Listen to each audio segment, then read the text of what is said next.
You're not drained, your social life is out of balance.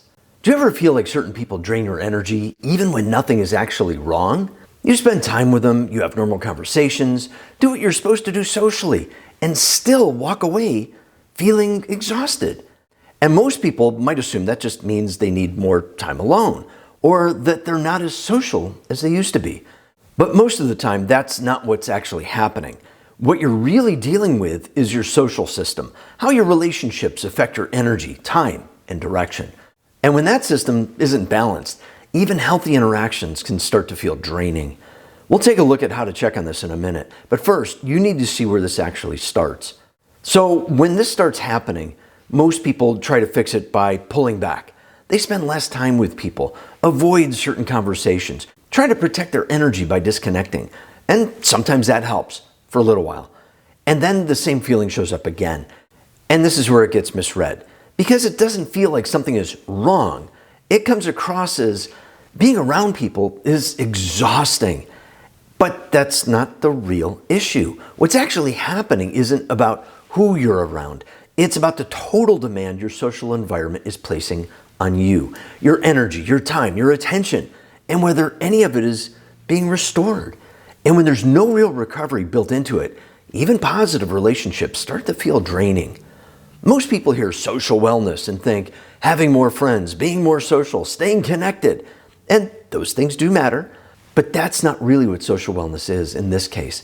It's how your relationships affect your energy, how they influence your time and attention, and whether they support the direction your life is moving in. And once you look at it that way, something becomes really clear. It's not about how many people you have in your life. It's about how those relationships affect you. Because your social environment isn't neutral. It's either helping you stay supported, encouraged, and balanced, or it's quietly creating pressure that leads to stress, exhaustion, and burnout. And balance is what keeps that system working. Without it, even good relationships create strain. Once that system is working the way it should, this is where social resilience starts to show up. Not in a big dramatic way, but in how your interactions actually feel. When your social system is supporting you, you feel energized after spending time with people. Your relationships feel balanced, not one-sided. You're able to be present without feeling drained afterward. And when something takes more energy, you recover from it. And that's the part most people overlook. It's not about avoiding people. It's about having relationships that restore as much as they require. Now, compare that to when your system is supporting you. You feel drained after interactions. Conversations take more energy than they should. You feel more obligated than engaged. So instead of recovering, that pressure carries forward.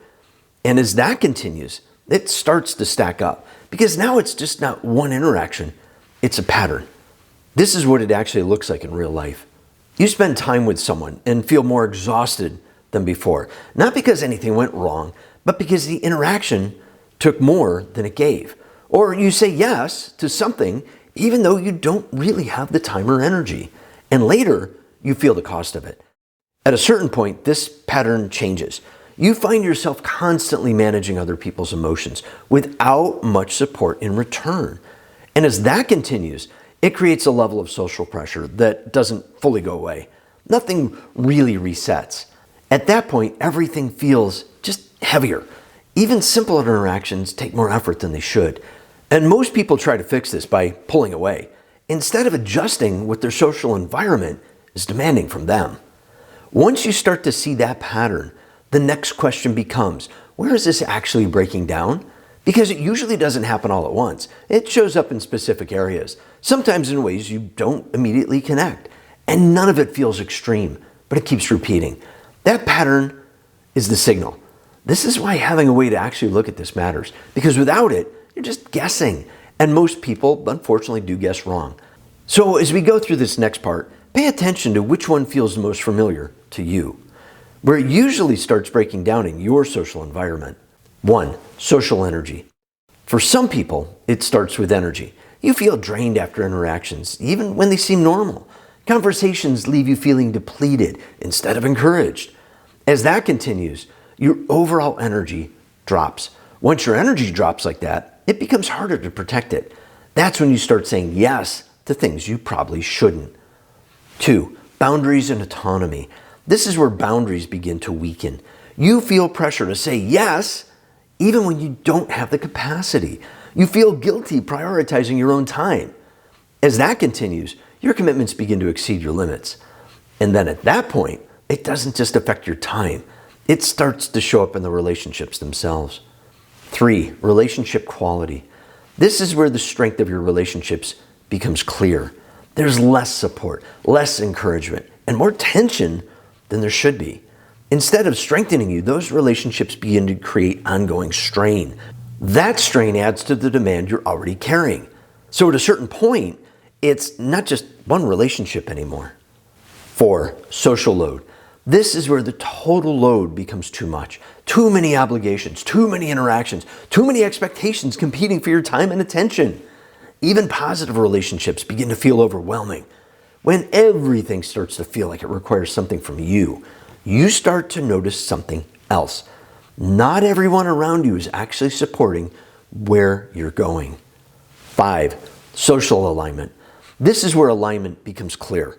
The people around you don't fully support the direction you want your life to go. There's tension around your goals, your growth, or your priorities. That creates a kind of pressure that gradually drains your motivation. And the important part is this: you don't need all of these to be off. Even one of them can start creating imbalance, which then affects everything else. This is where most people go in the wrong direction. When their energy feels off, the instinct is to pull back, spend less time with people, avoid certain interactions, try to protect their energy by disconnecting. And yes, sometimes that does work, but only for a little while. But then the same problem shows up again. What doesn't get noticed is this: the demands aren't changing, they're just being delayed. So instead of restoring balance, the pressure continues to build in the background. At a certain point, it doesn't feel like a pattern. It just feels like being around people is draining. Because this isn't about being less social. It's about how your social environment is structured. And when that's off, pulling away doesn't fix it. It just delays it. Once that pattern keeps repeating, this is where it begins to turn into something bigger.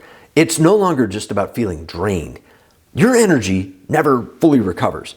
It carries forward from one interaction into the next. As that continues, it changes how your day actually feels. You feel more fatigued, more irritable, and less motivated. Your ability to engage begins to drop. This is where things change. Because burnout isn't just about doing too much.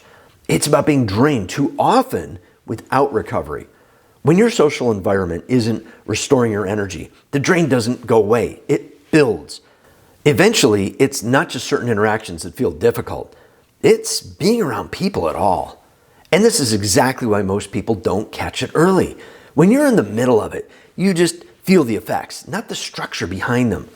It just feels like certain people are exhausting, or that you need more space, or that something feels off in your relationships. By the time you notice it, it's already been building.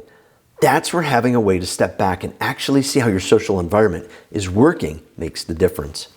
Because once you see what's draining your energy, what's creating pressure, and what's out of balance, you're not guessing anymore. This is where a structured self-assessment comes in. Something that helps you step back and actually see how this is working in your own life. Because without that, you're just guessing. And that's why I created the social wellness audit. It turns something that feels unclear into something you can actually see. If you want to go through it for yourself, it's available on the Great Discovery platform. I've linked it in the description and in the pinned comments, so you can find it easily. Once you start looking at this clearly, you'll probably notice something else. This doesn't stay in just one area. Your social environment affects your energy, your focus, and how consistently you show up. And in the next video, we're going to look at another area that might be affecting you in a completely different way, but is just as important when it comes to staying consistent and avoiding burnout. I'll see you in that one.